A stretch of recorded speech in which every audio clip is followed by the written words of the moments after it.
I suck at jiu-jitsu. How do I suck less at jiu-jitsu? I guess to suck less.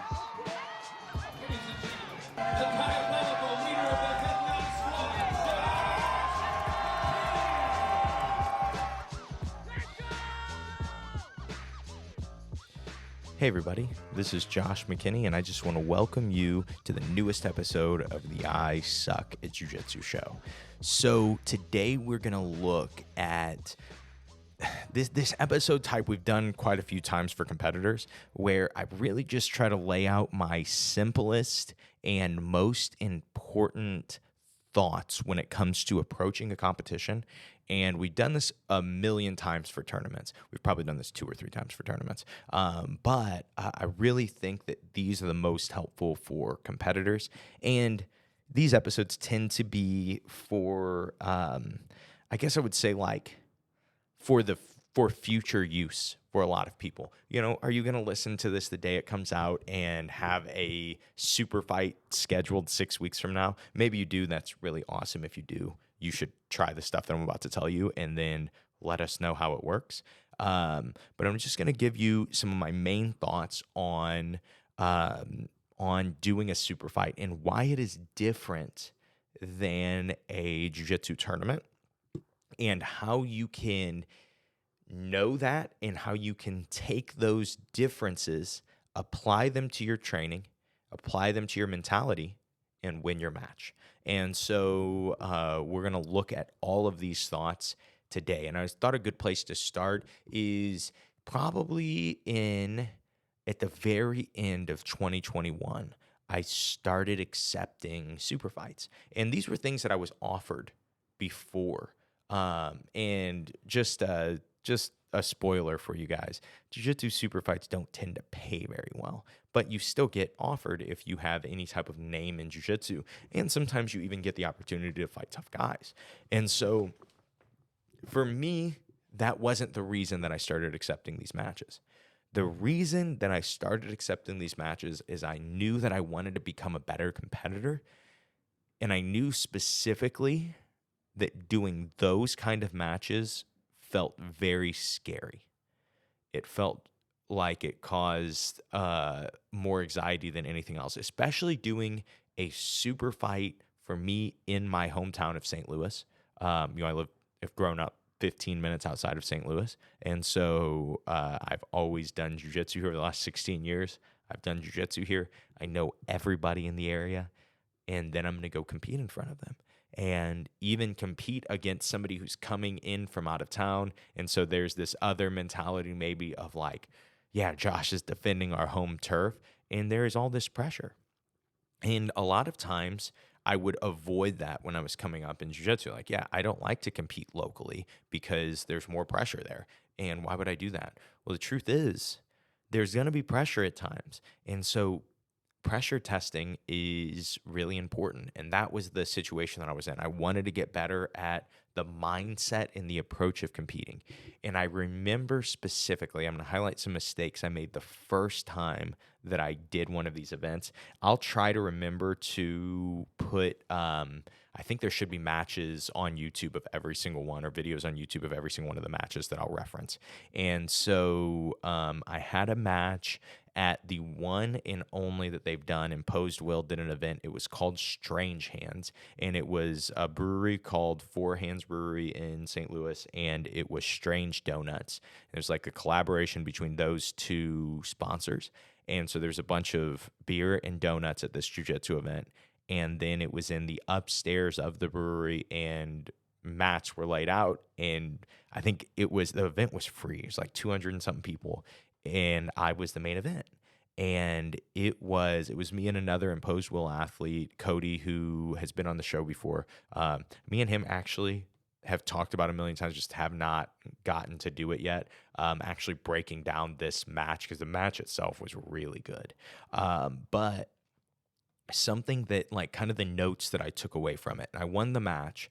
And it was like, one, the environment felt so much more intense. And the environment just felt intense because one, people were so close to the mats on that one. If you watch that video, you will be like, oh my gosh, you guys had no mat space. And so people were like almost over top of you in that situation. So it felt very intense that way.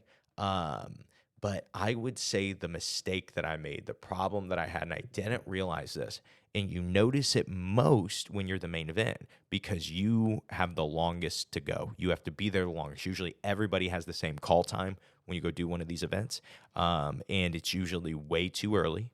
And it's like, yeah, we're going to get you guys there 5 hours before the event starts. And then as the main event, I have to wait another 3 or 4 hours. And so the mistake that I made is I showed up and I just talked to my friends and hung out with the people that I like and, enjoyed the event. And looking back, and that was like the biggest mistake. And I never made that mistake again when it came to super fights. But watching the event and trying to be involved in the event is not a good idea until you're done competing. Your involvement in the event is your competition. And of course, it's competition. We're trying to win. But do not forget, do not kid yourself one bit. The win in these things generally matters less than the win in a tournament. Because like you win in a tournament, you get another match. There is a actual jiu-jitsu reward. Eventually you get a fake medal, right? Here, maybe you'll get a fake medal, maybe a fake belt. But that's what you leave with, right? And so I think that just focusing on that you are a performer, at least this is how I feel, and less of a competitor. And for those people who don't know the difference or people who've never had to perform in like a speaking role, something that's really common with performers is that it's like calm and then they do something to get ready to start to perform. They drink their cup of coffee, they do their breath work, they do their crack cocaine, whatever, I don't know, whoever you're watching perform, and they do something and then they go perform, right? And it is this like, it's time to go. And that is the best mentality to approach a super fight with. So often the anxiety though at a tournament or a super fight show or whatever at a jiu-jitsu event is so high. We're all like on pins and needles. No one will talk, no one will do anything. And then there are the guys that are also feeling that same anxiety, but then they're outward with their anxiety. And I see more people doing that, like they're bouncing off the walls, they're talking way too much, they're wasting a ton of energy. I think back to Robbie Lawler. I don't remember. I was at one of these MMA events. I think it was a small MMA event, and he was just coaching. When we got to train at the Hit Squad, we had some cool Robbie Lawler before he made that second comeback to the UFC stories, and he's just such a cool guy. But he was very simple with the things that he would say, but sometimes he would just say absolutely brilliant things, especially when it came to fighting. He really understood fighting. And he says one time there are guys, warming up a little too early for a fight and just getting way too excited and bouncing off the walls. And it was that same thing. It's that nervous energy. And he goes, hey, save your energy, boys. We might need it later. And that saying, my dad actually texted me that saying, I think, before my last super fight. I had one 3 weeks ago. And it was that same thing of like, I wake up at 6 a.m. every day, at 5 a.m. every day with my son. And generally I go to bed at 8. And so then it's like, all right, well, at 8, the show is going to be starting. And then your match is going to be 3 hours after that. You're going to compete at 11 tonight. You will generally be getting ready to wake up for the first time to feed your baby when you are going to be fighting right now. So you're used to fighting, at that time anyway. But, you're fighting a grown person this time. And I woke up on Saturday morning for this event. I went to the gym for 20 minutes because of the mentality. I needed to see the crew. needed to high five everybody, give everybody hugs. You know, it's like, I don't know. It's something about the pre, going into combat that you need to see the team. You'll be like, hey, this could be the last time that I remember your guys' faces, and this could be the last time that, you guys see my face. And so we just got to be ready for it. And then I actually left before we started Saturday's competition day at the gym. So they were about to start competition rounds. And I was like, nope, mentality's too much here. Too much intensity. I will waste energy being here. And so I left and just kind of hung out, waited to the event, showed up, weighed in. We went and ate. Me, Bryce, and Ron. The three guys that competed on the card. Again, we saved our energy. We did not waste energy. We showed right back up, waited, warmed up, competed. We all three won our matches with arm locks, but we all three saved all of our energy. We really did, until it was time to go. When it was time to go, you have 6 minutes and you have no matches after this. You've got to be ready to go. And so your warm-up is going to be incredibly important. I tell you guys over and over and over and over, more important than your warm-up, more important than anything. If you struggle with competition anxiety, breath work. Learn breath work. Try to marry mentalities to breath work. Like, try to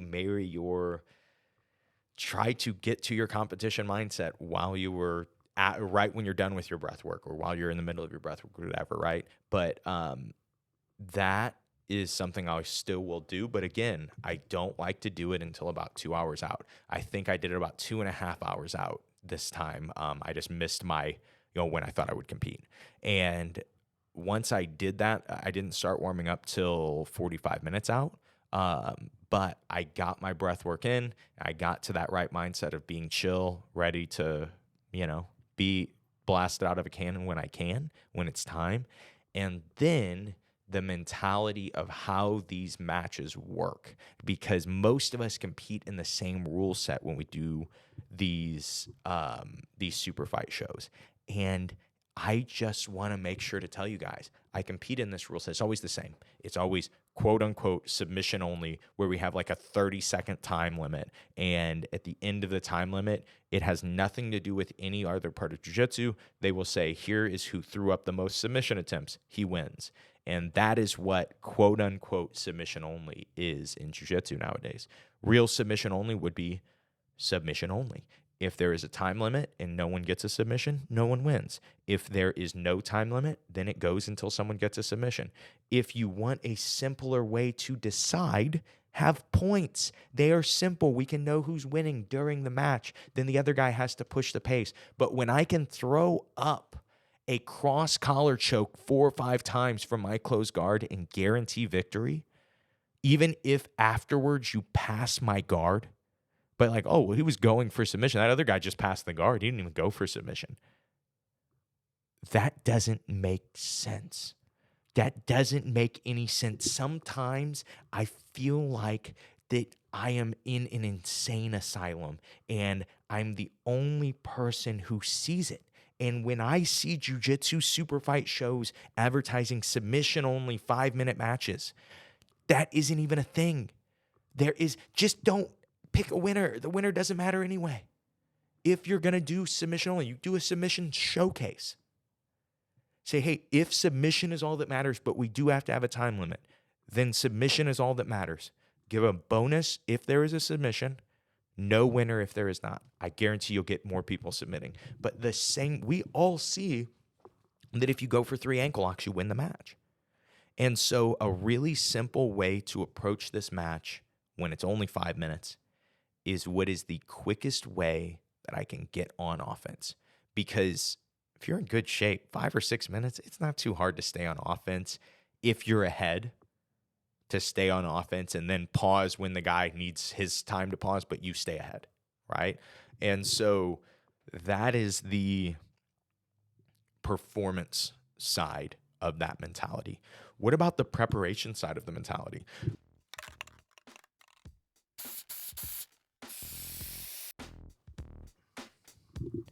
Hey guys, Josh McKinney here. Just wanted to tell you about something really exciting that we have coming up in the month of July for the I Suck at Jiu-Jitsu Show Pro. So we are going to master the turtle, the old man guard, if you will, with Steve McKinney this month.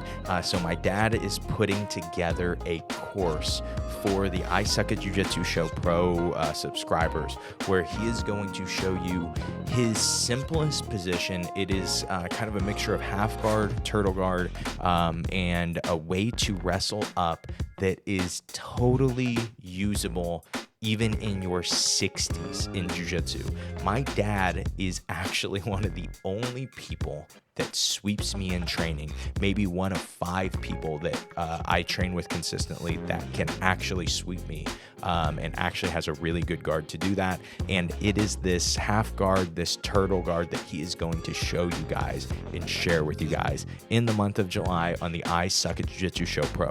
If you are not subscribing yet and you love Steve McKinney, he also has Master Any, or he has, no, that's my own, sorry, not Steve McKinney. Josh McKinney has Master Any Position in 6 weeks. Steve McKinney has Train Until 60 and Beyond. That is 60 plus moves and mindsets that work after 60 years old in jiu-jitsu.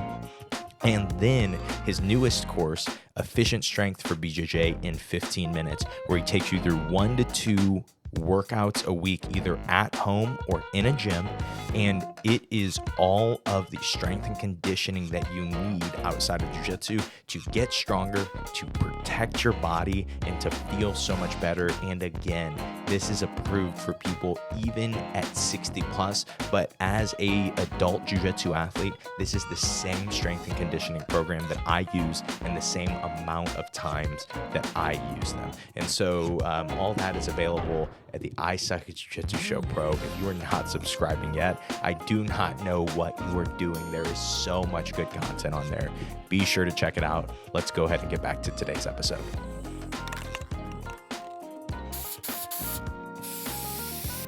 As always, what is the only training method for doing competition, whether it's a super fight, whether it's a tournament, whether it's whatever, it does not matter the rule set. No one cares. The mindset is always, if I just do a bunch of consecutive live rounds from the feet, it will give me a realistic approach to what this will be like. And the truth is, it probably won't. Because again, you are going to fight one match. It's going to be 6 minutes. You need to have more focus on how to control your pace and your intensity in that 6-minute match than in any other match. It becomes even more important when the time is, when you're going to have less time to do jiu-jitsu.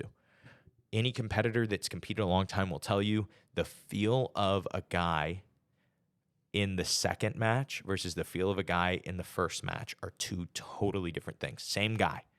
How he feels in match 1 and how he feels in match 2 are just different. Once we get that first match jitter out in a tournament, it's like, okay, now we can start to do some jiu-jitsu. The difference with these things is you have to start doing jiu-jitsu immediately, because your only chance to perform is those 6 minutes, those 7 minutes, those 5 minutes. And the best way to have that focus, the best way to focus on this, is to get good at starting on offense and just going, hey, when there is a positive exchange, it is going to be in my favor. That doesn't mean that you just have to go out with reckless abandon and go for something, because it might not be there. That's not getting to offense. That's just making an attempt, right? But if you are really good at picking up a single leg, and your first thought is like, I'm going to do my setups that get me best to picking that single leg up, because then from there, I'm starting on offense. Then I'll focus on finishing the takedown. I'll focus on just continuing offense and staying on, ideally, one huge offensive cycle until the match ends or until I get a finish, right? That is how you win these matches. It just is, because of how the fake rules, the fake point system of bad submission attempts is, that is how people win these matches. And to me, then that creates this mindset of like, oh no, he went for an armbar. I need to do something else. And he's going, hey, I went for an armbar. I'm just going to hold close guard now. I went for my armbar once. And yeah, I just think that it's just not the rule set that makes sense to me. And it always seems to be, just as a guy who's been to a lot, competed a lot, it always seems to be the rule set at super fight shows that make people the angriest, as competitors and as fans, because the decisions don't make sense. And so if you want a clear way to make decisions, you have points.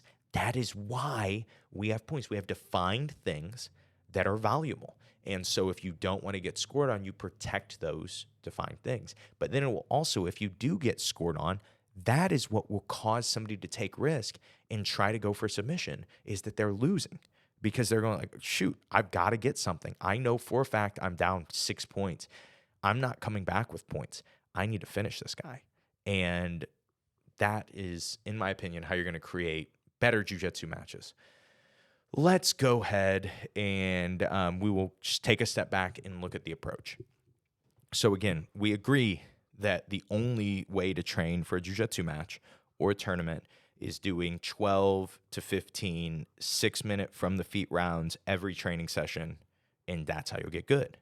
It's like, no, that's not how you'll get good. These components, what make a good competitor, they can be separated in your training, meaning you can do, and we talk about this all the time, you can do your one performance day, your one day where you're actually doing rounds from the feet. And instead of doing 12 to 15, maybe you do 6 over the same amount of time, but they're the toughest rounds that you can do, or guys that are right at your level that you know are going to be hard rounds.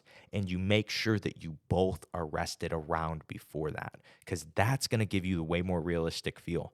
No guy that you compete against in a 6-minute, for me, a 7-minute main event, no guy that I've competed against in that has ever felt like a guy that has trained 6 consecutive rounds in a row and then we start going. And in that situation, I've never felt like I had trained 6 rounds in a row and then we start going. It is just not the same thing. And so learning to be able to go, okay, I'm low heart rate, let's go hard. And go right to it, get right on offense, stay on offense, win your round, take a break and breathe. That is more realistic to jiu-jitsu tournaments. But then also for these same super fights, that's the best way to plan it, is to make sure if you want to do like a separate warm-up and practice that, I think once you know your warm-up, I don't think it's worth practicing. It tends to be a waste of time, and you can usually just warm up with light jiu-jitsu training. And so, but when you're trying to get your warm-up down, maybe you do that warm up and just focus on, okay, this guy also at the gym, he's super tough, he's my size. You're not going to step into this tournament or this match exhausted. So why would you put your training focus into, well, if I was just exhausted training all the time, that would be best for me. Get good at knowing when you're recovered. Get good at knowing what 100% even is. I thought this was a really cool argument. I talked to Andrew Wiltsey years ago. We were talking about that idea of going 100% on something. And he goes, yeah, I would say almost nobody actually knows what that even means. And I go, really? Like, what do you mean? Tell me more. And he goes, yeah, you think about it. He goes, if I have you do a rear naked choke on this heavy bag and I say, squeeze it at 100%, Josh, and you squeeze it as hard as you can. And he goes, and I said, sink your elbow in 1 more inch. He goes, you would always be able to sink your elbow in 1 more inch. He's like, everybody can. They just like, oh, I can squeeze a little more. That wasn't 100%. And he's like, learning to go at 100% is, super important. I don't know if everybody is even physically capable of going that hard without getting injured, but being able to, again, control pace. Maybe your 100% is actually 60%. And maybe your baseline is 20% with jiu-jitsu and like how intense you're being. For me with competition, I tend to be even less if you watch me compete, but I try, if I'm about to go hard on something, if I'm going to go hard on a finish. There was a point in the super fight where I got to a belly down arm bar, and I mean, you can see it on my facial expression. I'm 10 times more Asian than usual. I am trying hard to finish that arm bar. And it's that, and the seconds before it, I'm pretty much relaxed just trying to get there. And then as soon as I see what I think is going to finish, I end up not finishing it. But it was tight as could be, and I went very hard when the time came. And again, that only came from being able to have that training of like pace. This is what's going to matter in this match. Pace is like, I think a 7-minute match. The exhaustion was playing a role for both of us, and we're both in good shape. It's just different when you're doing those matches because we're going out and everything is at 100%. It is very reckless abandon when you know that this guy also knows that. This guy I'm competing against too in this last super fight, he had beaten me a year ago. He submitted me similar. It was in his city, but it was a similar situation. We were the main event, went and competed. I did my normal stuff, sat, chilled. Actually, I talked to Miles Lucas about it. We talked about some breathwork stuff. You should check that episode out because we referenced this match the first time I compete against this guy. And I end up losing the match, come back, going to get a year of training later, and then I get a rematch with him now in my city. And again, the anxiety, the fear, it's going to be there. We talked about this mentality last week about how just because you hear a thought doesn't make it true. And so I would hear, like, oh, you're going to lose this guy. You're going to, you're going to lose this guy. Something that's nice is like for a lot of people that little negative thought in their head, is like always in their head. They can always hear. For me, it's actually vocal because I think my purple belt Jeff kept telling me that I was going to lose to this guy. But again, it's like what you hear versus what you believe. And the belief's like, nah, I'm way better at jiu-jitsu now. I know how to prepare for this better. And then, and this is the big reveal of this episode, and it's 25 minutes in. It is this: if you want the just simplest sentence for winning jiu-jitsu, these jiu-jitsu events, it's chill out. So often the guy who sits in, or girl who sits in anxiety better and sits in it and doesn't feel the need to waste energy is the one that wins in those events. And that's really the battle, is can I not waste energy? Can I just, of course, maybe your guy's just better. Maybe the person's just better. They have more skill. That's going to happen too. But for most of us, the battle with ourselves is just as hard for these events that are at night that you think about all day. You're out of your competition routine because normally you drink coffee before you compete, and how are you going to drink a 9 p.m. coffee? And so you just don't have the same, everything is just, it's off at these events, or it can be. And if you say, you know what, no, winning isn't going to matter. I'm a performer. I'm here to do jiu-jitsu. And then you sit and you wait until it's time to do jiu-jitsu. And that is the hardest part for most people, is the sitting and waiting and not wasting energy. And it is, man, it is all that matters for these matches, or it's one of the biggest things that matters for these matches. If you waste that juice, I'm telling you, you're going to notice it mid-match. You're going to be like, I am so exhausted. Again, another reference, this would have been in 2019, maybe. I had a match that I was the co-main event. My coach was the main event of that one. And I lost in overtime in that match. And I remember even in the early seconds of that match having this thought of like, my legs don't feel right. And I didn't really know why. And the truth was, it was because I coached at the jiu-jitsu tournament, was there the day of. And again, it was just a waste of energy. And you've got to, when you are competing, when you're the main event, that's your job for the day. When you're the first match on the card, that is your job for the day. You wake up and you focus on resting before that, right?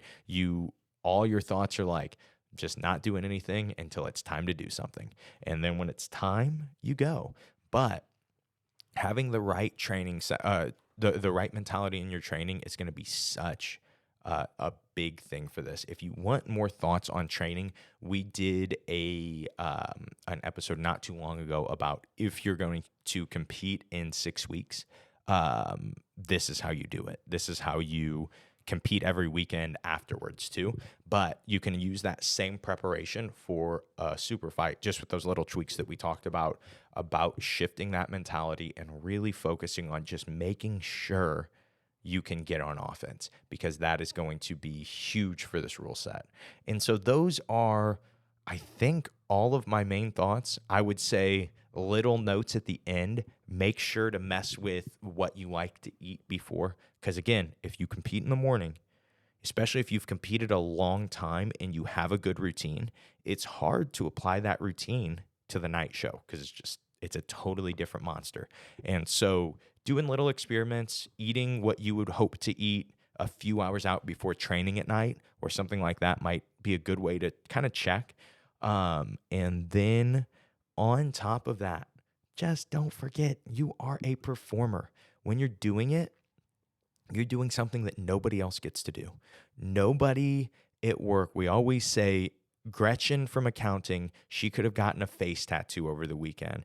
Old lady Kronyatz could have gotten her arm cut off and replaced with a sword, but you would still be the talk of the office because you competed in a jiu-jitsu event and you competed in an underground late night jiu-jitsu event. And I just think that is, to me, such a cool, valuable experience that nobody gets to do. And so don't forget to enjoy it, and don't forget that you won't get to do it forever. You may only get to do it once. So just treat it like that. Treat it like something that is fun and something that is important and something that is a gift. And I think you will leave with no regrets. And so that's all I have for you guys today. Kept this episode a little bit shorter so it could be consumed very easily before your next super fight. And so definitely give this one a re-listen, and I would love if I got to hear any positive feedback, any thoughts from people that get to apply these ideas to their next jiu-jitsu competition or their next super fight. And I hope, and I really sincerely hope that none of you guys ever get to apply these thoughts and ideas against me. And if you do, I'm never going to talk to you ever again. And that's all I have for you guys today. I hope you enjoyed today's episode, and I hope that today's episode helps you guys suck just a little bit less at jiu-jitsu. Have a great day, guys.